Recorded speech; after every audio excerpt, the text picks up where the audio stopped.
I know what it's like to be in the middle of a small group instruction during station time and having literally 10 little bodies come over and interrupt that time. How do you make them independent? Will it work? I'm here to say, yeah, it'll work. I have some tips and tricks for you to teach your students how to be independent during that station time so you can do the important work of small group instruction, because it's so important. Are you ready? Here we go.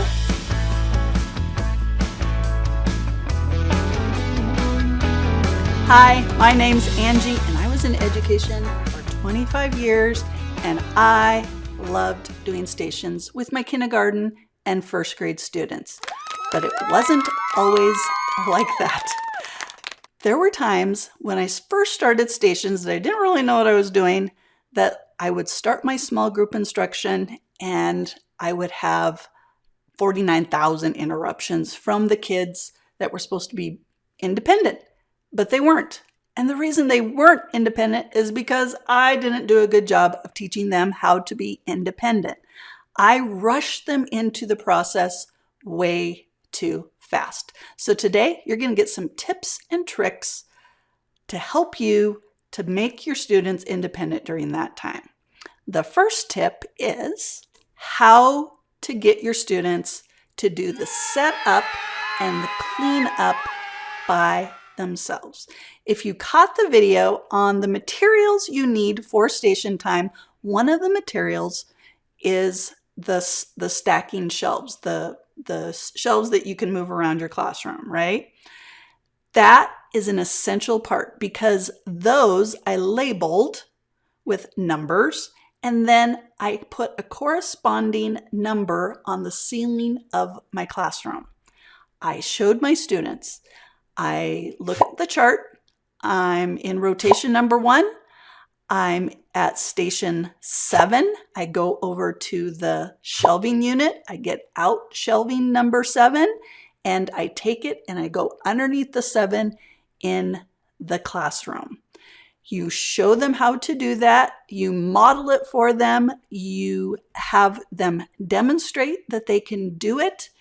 And one tip is that I would have the students that were in the first position on my pocket chart do the cleanup or the setup. And then the ones in the second position would do the cleanup. So they all got a chance to do some job, either the setup or the cleanup. Oh. Then they weren't arguing. Well, I said, nope. The first person gets to do the setup. The last person gets to do the cleanup. And then tomorrow I would just switch them around. They could do it opposite. So that's a little pro tip. Getting your students independent with the rotation is essential. Let's pop over and look at the pocket chart that I had that my students would reference so they knew what station to go to. Are you ready? Let's go over and look. Okay, if you saw the video on the materials, you've seen this picture before. Yes! Because my best way to keep everything organized and have my students see where they needed to go was with a pocket chart. And you can see it's rotation 1, rotation 2, rotation 3. I organized it by color. So I would say things like go to your blue rotation, go to your yellow rotation, go to your white rotation.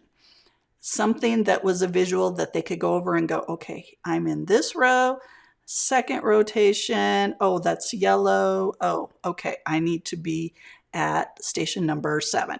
Okay, I need to be at station number 8.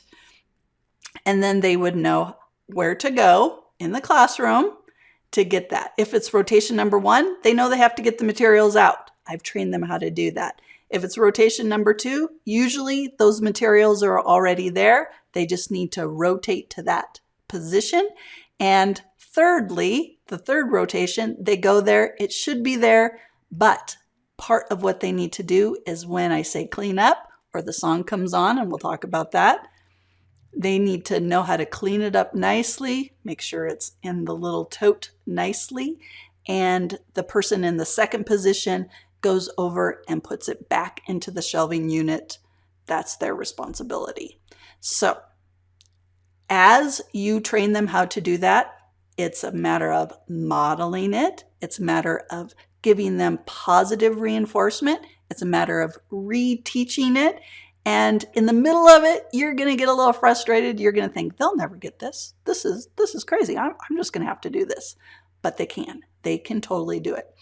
So now your students know how to rotate and what station to go to. They know how to reference this, and they know how to get set up, and they know how to get cleaned up. Those are biggies. Now, here's a big one. The noise level during station time. Because of all the activity going on around your room, sometimes the noise level can get a little bit loud. And for me, that was okay as long as I could interact with my students that were right here with me during small groups. I was okay with a little commotion going on around the room. Some kids would be on their iPads. I want to hear that they're on the right app. Some kids are listening to a book on tape or CD or whatever. I want to hear where they're at in that book. Are they getting towards the end? Has it started? Are they following along? I can look over there and make sure. The kids on the computer, they have on headphones, but I can see their screens and I know what they're doing is what they're supposed to be doing. But at the other stations, the game stations, the fine motor station, the big book station, the stations that are around the room, I don't want my students being silent. Part of the beauty of stations is that they are interacting and working together. Now, you have to teach them what kind of a voice level to have during that time, though. But some of the games, and we'll get into games, are pretty exciting. They're gonna kind of lose a little bit of control, but it's okay if you have a little signal for them to shut it down a little bit. It's okay. You want to encourage their interaction, their appropriate interaction. So therefore, the noise level might get a little high, but I want you to be tolerant of that. Not so high that you can't, that kids are getting distracted, that you're teaching, but this is a time that there's going to be some activity going on in your classroom, and that's okay. Okay, so we've talked about setting students up to be independent, how to access the rotation chart, how to set up, how to clean up, how to act with one another. One big thing that you really need to talk to your students about is how to get along with someone, your partner, if you don't think they're doing what they're supposed to be doing, all right? And you have to teach them how to do this because sometimes you'll have a student who knows exactly what to do and they will not tolerate some shenanigans from somebody else. And really, what you want them to do is have some vocabulary to talk to that person, and then if they're not complying, to be able to say, I'm going to go over here and do this by myself. You do you, okay? And as a teacher, when you see that, you know, because your main job is with those kids in front of you, that small group. You don't have time, nor should you go over there and referee the little squabble, all right? Give them the tools and the permission to break off during that group time, all right? It's really important that you give them that permission, that autonomy to take control of their own learning. If it's not going how they think it should go, then they need to be able to make the decision to go and be independent themselves. And that's just something that you're going to practice and you're going to model and you're going to role play. And when it happens, the person who was not conforming or goofing off, it really gives you some great ammunition, for lack of a better word, to talk to them. Say, hey, this person needed to step away because you were doing this and this and this. That's not okay at station time. All right? So it's another teaching experience for them, how to be independent, how to work with others. And for that one that is frustrated because their one little friend is not doing what they're supposed to be doing, for them to have not a tattling mentality, but a I can take control of this situation mentality. I'm gonna make this right. I'm gonna do my own learning kind of thing. Okay?